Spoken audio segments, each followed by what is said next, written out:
मित्रों, आप यदि इस तरह से ओम का नाद दिन में 45 मिनट कर लेते हैं तो आपके मन का शोर, आपकी मन की बकबक और आपके अंदर से होने वाली आत्मवंचना, आत्म प्रताड़ना या नकारात्मक भाव जो आपके दिलो दिमाग में चलते रहते हैं, उससे आप बच सकते हैं। और आपका जो यह बचा हुआ एनर्जी है वो आपकी सफलता में चार चांद लगा सकता है। मित्रों नमस्कार, आप हैं बसंत गुरु जी के साथ सक्सेस मंत्र में। आज हम एक ऐसे सब्जेक्ट पर चर्चा करेंगे जो हमारी सफलता में बहुत बड़ी बाधक है। यदि उस बाधा को समझ गए और उसकी एनर्जी को कन्वर्ट कर लिया तो हमारी सफलता में कोई संदेह नहीं रह जाता। मित्रों, मैंने अपने जीवन के करीब 40 साल इस शोध में लगा दिया कि हम काबिल होते हुए भी, हम सामर्थ्यशाली होते हुए भी, हम अपने जीवन में वह मेहनत करते हैं जो एक आवश्यक सफलता के लिए चाहिए। हम वो प्लानिंग भी करते हैं जो उस सफलता के लिए चाहिए। हम वह प्रयोग भी करते हैं जो एक सफलता के लिए चाहिए। पर कुछ ऐसी बातें हो जाती हैं जिससे वो सफल होते होते हम फिर असफल हो जाते हैं। हम सीढ़ियाँ चढ़ चुके होते हैं, 1000 सीढ़ियाँ, और एक चूक से, एक फिसलन से हम फिसल करके हमारी सारी धड़ाम से हम गिर जाते हैं और फिर हम उठने के काबिल नहीं रह जाते। फिर हम सामर्थ्य नहीं जुटा पाते। फिर धीरे धीरे सामर्थ्य जुटाने की कोशिश करते हैं और धीरे धीरे फिर एक चढ़ने की कोशिश करते हैं। आखिर इसके पीछे जो भी बाहरी ताकत होती है, हम उस बाहरी बाधा को पार तो पा सकते हैं। हम उस बाहरी बाधा को देखते हैं, समझते हैं, लोग बताते हैं और हम उससे निजात पाने के लिए या हम उसको कवर करने के लिए हम योजनाएं बना लेते हैं। लेकिन एक बड़ी बाधा, कल मैं अपने कुछ युवा मित्रों से हम चर्चा कर रहे थे और उनका चर्चा इसी दिशा पर था कि गुरुजी, मैं जितना भी तैयारी क्यों ना करूं, मैं कितना भी अपने आप को खुश रखने की कोशिश क्यों न करूं, मैं अपने आप को कितना भी स्मार्ट बनाने की चेष्टा क्यों न करूं, मेरे मन के अंदर में कहीं से कुछ बात उठ जाती है और मैं उस बात में चलते चलते न जाने कब मैं जो अभी एक अच्छा अपने बाबा सोच रहा था, एक बेस्ट अपने बाबा सोच रहा था, और न जाने कब मैं ऐसे सोचने लगा कि मैं अपने ही विषय में उल्टा सोचने लगा, नकारात्मक सोचने लगा। मैं आत्मपीड़न से भर गया, मैं आत्मक्षुब्धता से भर गया, मैं आत्म रोष से भर गया और फिर जितना तैयारी किया हुआ था, जो भी उत्साह था, जो भी उमंग थी, जो भी मैंने कर रखा था, वो सब पानी फिर गया। ऐसा चर्चाएं चल रही थी। होता क्या है, हमारे मन का अंदर एक अंतहीन बकबक चलते रहता है। कभी वह अच्छे विषय पे चलता है तो हम ख्याली पुलाव में फिर उतरने लगते हैं। हमारा नियंत्रण उस पर नहीं रह जाता। कब अपने मन के उस बकवास को रोके और कब अपने मन के इस बकवास को चिंतन की दिशा में लगा दें, कब अपने उस मन की बकवास को किसी सकारात्मक काम में लगा दें, कब हम अपने उस मन की बकवास को चिंतन के धारे में लगा दें, कब अपने उस मन की बकवास को एक सकारात्मक सोच, मंथन, चिंतन और ध्यान में लगा दें। बस हम ये नहीं कर पाते मित्र। इसके कारण होता क्या है, हम बाहर से तो बड़े स्वस्थ हैं, हम बाहर से तो बड़े हेल्दी हैं, हम बाहर से तो बड़े, हमारा शरीर स्मार्ट है, हमारा ब्रेन स्मार्ट लगता है, हमारी मेमोरी पावर भी स्मार्ट लगता है, हम बाहर से बहुत एक ज़बरदस्त दिखते हैं। लेकिन अंदर से यदि हमें कोई तोड़ रहा है तो फिर हमें टूटने में कितना देर लगेगा। कल्पना कीजिए, एक बहुत ज़बरदस्त आपके पास बहुत बड़ा वृक्ष है और उसके जड़ को में दीमक आ गया है या चूहा उसके जड़ को धीरे धीरे कुतर रहा है। रोज़ इतना कुतर रहा है कि जड़ को पता ही नहीं चल रहा है कि उसकी कोई कुल्हाड़ी जैसे कोई वार हो रहा है।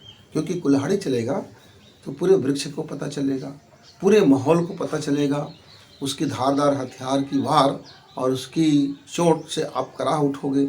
लेकिन जब कोई धीरे धीरे कुतर रहा होता है और वह भी ऐसा कि आपको मीठा लगे, आपको अच्छा लगे, जैसे खुजली आपके अंगों में त्वचा रोग हो जाता है। आप जिस भी भाई बहन को देखेंगे कि जिसके भी शरीर में त्वचा में खुजली रोग हो गया, तो वो खुजाते खुजाते उसे बड़ी आनंद मिलता है। वह आनंद ऐसे खुजाते रहते हैं और आनंद लेते रहते हैं, यद्यपि उसे मालूम है कि यह जो खुजाने के बाद की जो प्रक्रिया होगा ये उसे बड़ी तकलीफ दे है, लेकिन उस समय तो उसे मीठा आनंद मिलते रहता है। इसी कारण तो खुजली आज तक जीवित है। ऐसे ही हमारे मन के अंदर जो नकारात्मक भाव है, जो नेगेटिव थॉट है, जो अपने को कम आंकने की जो बातें हैं, अपने को ही हम आत्मपीड़न से देते रहते हैं, अपने ही हम फेल होने की आशंका से डूब जाते हैं, हम अपने ही काबिलियत पर शंका करने बैठ जाते हैं, हम अपने ही योजना पर शंकाएं करने लग जाते हैं, हम अपने पर ही भरोसा नहीं कर पाने का वह धीरे धीरे धीरे धीरे मन के अंदर का जो बकबक है वो कब डाइवर्ट होकर के आपके जड़ों को कुतरने लगते हैं मित्र, आप पता नहीं चलता। इसी बात को जब वाच करेंगे कि जब आपका मन कुछ सोचता है तो उसे किसी साहित्य में लगा दीजिए, उसे किसी चिंतन में लगा दीजिए, उसे किसी ऐसे बाबत लगा दीजिए जो सोचना है, तो आपका मन बंद हो जाएगा। तो आपको पहले पहले ये काफ़ी मेहनत करना पड़ेगा। जब भी आपके मन के अंदर में कोई बकबक शुरू हो तो उसे किसी एक सब्जेक्ट पर लगा दीजिए, क्योंकि ये एक मन एक ऐसा जिन है जिसको 24 घंटे खुराक चाहिए, काम चाहिए, वर्क चाहिए। वह क्षण भर भी शांति से नहीं बैठ सकता, वह एनर्जी से लबालब होता है। तो मित्रों, आप अपने मन के अंदर की वह बकवास को देखिए, आपके मन के अंदर की वह नकारात्मक तथ्य को देखिए। जैसे ही आपका मन शेख चिल्ली हो जाए, जैसे ही आपका मन के अंदर में कोई इधर उधर की बातें उठने लगे, जैसे ही आपका मन किसी वासना पे ग्रसित होने लगे, जैसे ही आपका मन शंकालु होने लगे, जैसे ही आपके मन में अनर्गल प्रश्न उठने लगे, तब आप उसको एक अच्छे विषय पर लगा दीजिए। जो आपकी तैयारी चल रहा है, मसलन मान लीजिए आपका मैथ्स अच्छा नहीं है और आप 12वीं के छात्र हो, मैथ्स की पढ़ाई कर रहे हो और आप मैथ्स के बाबत आपको बड़ा कठिनाई महसूस होता है, तो आप रह रह करके बार बार आप अपने मन को मैथ्स के किसी फार्मूले पर लगा दीजिए और सोचिए ज़रा, उससे बात कीजिए कि हम इस मैथ्स के इस फार्मूला को और कितने तरीके से प्राप्त कर सकते हैं, हम कितने ढंग से लगा सकते हैं, इस फार्मूला में यदि कहाँ कहाँ मिस्टेक हो सकता है, इस आप उसके संबंध में आप विच्छेद कीजिए। और जैसे जैसे आप सब्जेक्ट पर आप चर्चा करेंगे, कभी हिंदी पर चर्चा किए, कभी किसी कहानी पर चर्चा किए, कभी किसी नाटक पर चर्चा किए, कभी किसी काव्य पर चर्चा किए, कभी किसी पौधे की गुणधर्म पर चर्चा किए, कभी किसी पत्ते को लेकर के चर्चा किए। और यदि आप में चित्रकारी की जरा भी शौक़ है तो आप ब्रश उठाइए और मन को लगा दीजिए, किसी शानदार पेंटिंग में लगा दीजिए, रंगोली में लगा दीजिए, मेहंदी में लगा दीजिए, संगीत में लगा दीजिए, नृत्य में लगा दीजिए, किसी की अच्छा सोचने के लिए लगा दीजिए, आगामी प्लान के लिए लगा दीजिए, इस अंतरिक्ष विज्ञान के लिए। मतलब आप अपने मन को कहीं न कहीं काम देते रहें। धीरे धीरे फिर आपका मन आपके बताए हुए काम को करने लग जाएंगे। धीरे धीरे आपका मन फिर आपके दिए हुए निर्देशन को पालन करने लग जाएंगे। तो फिर आपका मन आपका दास हो गया, फिर आपका मन आपका इंजीनियर हो गया, फिर आपका मन आपका डॉक्टर हो गया, फिर आपका मन आपका पक्का वाला साथी हो गया, फिर आपका मन आपका फ्रेंड हो गया, फिर आपका मन आपका गुरु भी हो गया, फिर आपका मन आपका मन इतना शक्तिशाली है मित्र कि फिर आप अपने मन से वह सब कार्य कर सकते हो जिसे आप असंभव समझते हो, जिसे आप बहुत कठिन समझते हो। फिर आपके लिए हर वह विषय, हर वह कार्य, हर वह प्रगति और हर वह लक्ष्य फिर आसान होता हुआ जाएगा। तो आप अपने मन के मित्र को जरा साधिए, आप अपने मन के मित्र को जरा काम दीजिए, उत्तम वाला काम दीजिए। तो मेरे एक मित्र ने पूछा कि गुरुजी, पहले हम अपने मन को लाइन और लेंथ मिलाने के लिए, ट्रैक में लाने के लिए, अपने अनुकूलन करने के लिए, अपनी बकबक को थोड़ी सी समझने के लिए क्या करें? सिंपल सी सवाल है मित्रों।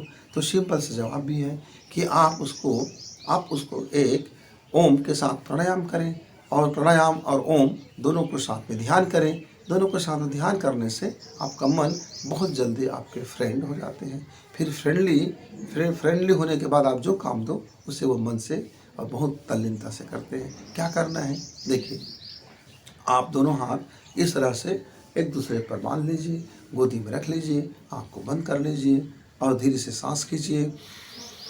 दोनों नासिका से सांस भरें, दोनों नासिका से सांस भरें।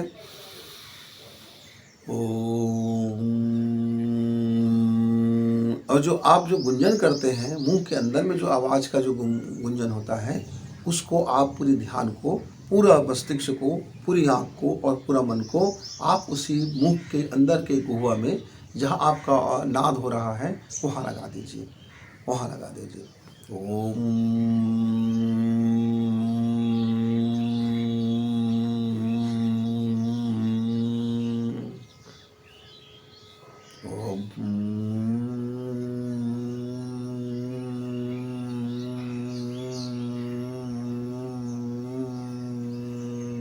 और जैसे ही सांस भर जाए, फिर एक गहरी सांस लीजिए दोनों नासिका से और फिर गुंजन कीजिए और उस गुंजन को आप सुनते रहें।